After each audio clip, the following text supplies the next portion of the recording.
पिछले एपिसोड में हमने देखा था कि कैसे क्यान एम्प्रर सील को ओपन करने की कोशिश कर रही थी, लेकिन वो उसकी पावर को एक्टिवेट नहीं कर पाती। तो चैन ये उसे एम्प्रर सील को एक्टिवेट करने का मेथड बताता है, जिसके अकॉर्डिंग उसे 4 मेजर सेट को ये प्रूव करना होगा कि वो ह्यूमन एम्प्रर है और उनके पास मौजूद स्पिरिचुअल स्टोन्स को हासिल उस ड्रैगन को भी अपॉइंट कर देता है, जिसका नाम उसने जियाओ किंग रखा था। अब एक ट्रू ड्रैगन बनने के लालच में वो ड्रैगन भी हमारे किन फैन का पेट बनने को रेडी हो जाता है।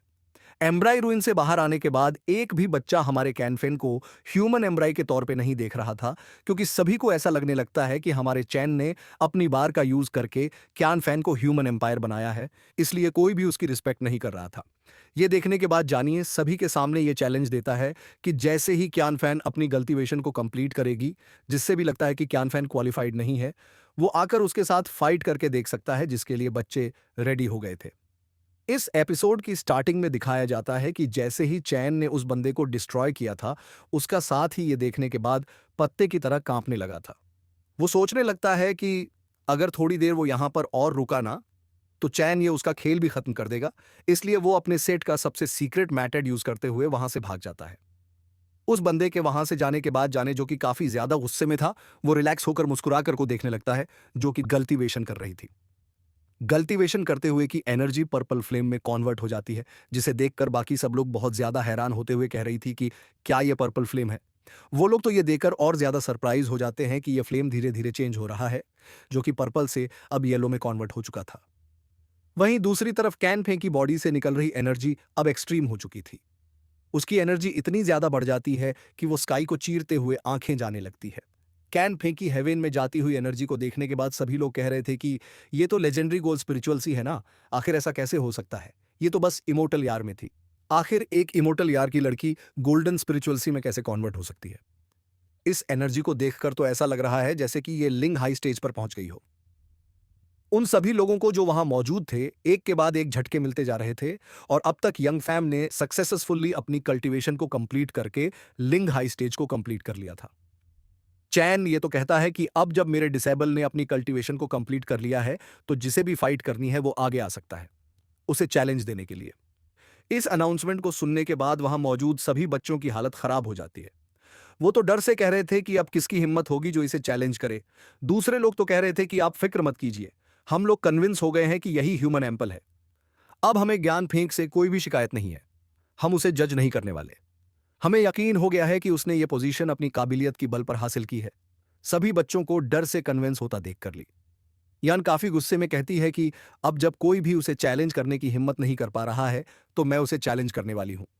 ये बोलने के बाद वो ऊपर जंप करते हुए कह रही थी कि मैं चीफ डिसेबल हूं, डू अलाउ सेक्टर की मेरा नाम लियान है और मैं कियान फैन को फाइट के लिए चैलेंज करना चाहती हूं। कियान फैन जो अब तक उसे काफी ज्यादा पावरफुल समझती आ रही थी, अपने से भी ज्यादा ऊपर वो काफी ज्यादा कॉन्फिडेंस से भरकर उसके फाइट चैलेंज को एक्सेप्ट कर लेती है। आगे बढ़ते हुए वो लयान से कहती है कि पहला मूव तुम करो। ये सुनकर वो भी खुशी खुशी अटैक कर चुकी थी, वहीं से उन दोनों के ही अटैक्स को ऑब्जर्व कर रहा था। लयान अपने में स्पेशल पावर के बगैर ही अटैक को थ्रो करती है, जिसे ने अपने हैंड मूव से ब्लॉक कर लिया था। उसकी पावर को देखने के बाद लयान कहती है कि तुम्हारा ये मूव तो बहुत ज्यादा पावरफुल था। वो ये देखकर हैरान हो जाती है कि क्यान फन काफी फास्टली उसके इन अटैक्स को टॉर्च कर रही है। साथ ही बहुत ज्यादा स्पीड में वो हैंड मूव्स का यूज भी कर रही है। क्यान फन के अटैक्स बहुत ज्यादा पावरफुल और उसकी स्पीड भी बहुत ज्यादा फास्ट थी। ये देखकर तो लियान को उससे फाइट करने में बहुत ज्यादा संभलना पड़ रहा था। वो तो उसके फ्लिप केक्स से बाल बाल बचती है ने को पीछे हटने पर मजबूर कर दिया था, और ये फाइट सभी लोग काफी इंटरेस्ट के साथ नोटिस कर रहे थे। को फाइट में इतना जद्दोजहद करता देकर बच्चे कहते हैं कि इसने तो शुरुआत में ही खुद को काफी पीछे कर दिया। वही दूसरा वाला बंदा जो कि सपोर्ट में था, वो कहता है कि गौर से देखो, वो अपने वेपन के बिना फाइट कर रही है। अगर उसने अपना वेपन निकाल लिया तो फिर फाइट बहुत ज्यादा इंटेंस हो जाएगी। अब तक इस चीज को ने भी नोटिस कर लिया था, तो वो काफी पोलाइटली लियान से कहती है कि आप अपने वेपन का यूज करके फाइट कर सकती हैं। मैं चाहती हूं कि इस फाइट में आप अपना 100% दे, ताकि बाद में आपको रिग्रेट ना हो, वरना सबको लगेगा कि आपने अपना वेपन यूज नहीं किया, इसलिए मैंने तुम्हें हरा दिया। ये सुनकर लिया कहती है कि वैसे तो मैं एडमिट नहीं करना चाहती, लेकिन ये बात सच है। अगर मैं अपना वेपन यूज करूं तो तुम्हारा टिकना मुश्किल हो जाएगा, पर अगर तुम चाहती हो कि मैं अपना वेपन यूज करूं तो ठीक है, कर लेती हूं। ये बोलने के बाद वो अपने इस वॉर्ड को निकालते हुए कि एक टेक्निक को यूज कर रही थी, जिसका नाम था उसकी इस तकनीक की वजह से उसके चारों तरफ मल्टीपल स्वॉर्ड फेरे लगाने लगते हैं और फिर वो एक-एक करके अपने इस स्वॉर्ड को थ्रू करते हुए की तरफ अटैक कर देती है। जबरदस्त अटैक को देख के कह रही थी कि अब मजा आएगा। वो तो एक अटैक को डॉज करने के लिए काफी नीचे झुक चुकी थी। लियान के मल्टीपल स्वॉर्ड अटैक को थ्रो करने के बाद यहां अपन को बाहर निकालते हुए कह रही थी कि लियान, अब मैं भी होल्ड बैक नहीं करने वाली। क्यान फैंग का यह स्पिरिचुअल थंडर अटैक काफी ज्यादा जबरदस्त था। वो जैसे ही अपने स्पेयर को जमीन में धजाती है, उसका स्पिरिचुअल थंडर जमीन में फैलते हुए लियान के उस सोर्ड टेक्निक को डिस्ट्रॉय कर देता है। इसकी वजह से चारों तरफ स्मोक फैल गया था। लियान उस स्मोक को चीरते हुए अपनी स्वार्ड के साथ बाहर निकल जाती है और फिर अपनी एनर्जी को रिलीज करते हुए वो एक और जबरदस्त स्वार्ड अटैक हमारी क्यान फैंग पर थ्रो कर चुकी थी। पर क्यान फैंग अपने स्पेयर की हेल्प से उसकी स्वार्ड अटैक को ब्लॉक कर चुकी थी। क्यान फैंग के उस अटैक को ब्लॉक करने के बाद लियान एक पत्ते में कन्वर्ट हो जाती है और देखते ही देखते वहां पर मल्टीपल पत्ते आ जाते हैं। वो सभी स्पिरिचुअल लीफ मिलकर एक पावरफुल अटैक को क्रिएट करने वाले थे, जिसे ब्लॉक करने के लिए हमारी क्यान फैंग मल्टीपल स्पेयर अटैक कर देती है। ये रेन स्पेयर अटैक्स काफी तेजी से नीचे गिरते हुए उन सभी लीव्स को डिस्ट्रॉय करते जा रहे थे। जिस अटैक से हिट होने के बाद लियान सीधा जमीन पर आकर गिर जाती है। खुद को संभालने के बाद वो देखत थी। उसे अपनी हार को एक्सेप्ट करता देखकर क्यान फैंग उसे हाथ देकर उठाते हुए कहती है कि सिस्टर, तुम्हारे साथ फाइट काफी ज्यादा मजेदार थी। मैंने इस फाइट को बहुत एंजॉय किया। साथ ही मुझे तुमसे काफी कुछ सीखने को मिला। लियान भी इस फाइट से सेटिस्फाइड नजर आ रही थी। जू की ये देखकर बहुत ज्यादा सरप्राइज होते हुए कहती है कि मास्टर, हमारी क्यान फैंग तो कितनी ज्यादा ऑसम फाइट करने लगी है। आपने सही कहा था। इस ट्रायल को कंप्लीट करने के बाद उसे खुद पर भरोसा हो जाएगा। तभी अचानक से क्यान फैंग अपने मास्टर के पास आते हुए कह दी थी कि मास्टर, आपको मेरी फाइट कैसी लगी? जिस पे चैनिये कहता है कि फाइट बहुत ज्यादा अच्छी थी, जिसे सुनकर वो खुश होते हुए कहती है कि मास्टर, इसका मतलब ये है कि मैंने आपको निराश नहीं किया है ना? चैनिये वहां मौजूद सभी लोगों की तरफ देखते हुए कह रहा था कि एक बार मैं फिर लास्ट बार कह रहा हूं, जिसके अंदर भी हिम्मत है वो आकर क्यान फैंग को चैलेंज कर सकता है। पर उसकी बात भी कोई भी रिस्पॉन्स नहीं दे रहा था। तो ये देखने के बाद वो कह रहा था कि अब जब किसी को कोई भी प्रॉब्लम नहीं है, तो इसका मतलब ये है कि हमारी क्यान फैंग ह्यूमन एम्परर है। और आज के बाद अगर इस फैसले पर किसी ने उंगली उठाने की कोशिश की या मेरे डिसाइबल को कमजोर समझकर उसकी बेइज्जती करने की कोशिश की, तो फिर मैं क्या कर सकता हूं, ये तुम लोगों को अभी पता लग जाएगा। ये बोलने के बाद जैसे ही चैनी अपने अटैक को थ्रो करता है, वहां मौजूद पहाड़ पूरे टुकड़ों में डिस्ट्रॉय हो चुका था। इतने बड़े पहाड़ को मिट्टी का ढेर बनता हुआ देखने के बाद सिटी लॉर्ड वो भी बहुत ज्यादा सरप्राइज नजर आ रहे दूं। उसके लिए आपको यहां से चलना होगा मेरे साथ। वैसे तो सिटी लॉर्ड की बात बिल्कुल सही थी, लेकिन चैनी ये कहता है कि तुम हमारे बिना अनाउंसमेंट कर लो, क्योंकि मुझे और मेरे डिसाइपल को अब एक जरूरी काम से कहीं और जाना है और हमारा वो सभी स्याव किंग के ऊपर बैठकर वहां से रवाना हो जाते हैं।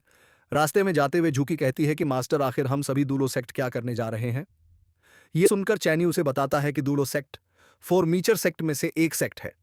वहां जाकर स्टोन लेने के बाद हम सीधा अपने सेक्ट जाएंगे। ये सुनकर तो जुगी काफी ज्यादा खुश होते हुए कह रही थी कि मास्टर, हम तो कितना दूर का सोच लेते हैं। आप सच में बहुत ज्यादा ब्रिलियंट है। इसके तुरंत ही बाद हमें रेड लोटस डीमन सेक्ट का सीन उनकी चीफ ये सारी बातें बहुत ही शांति से सुन रही थी।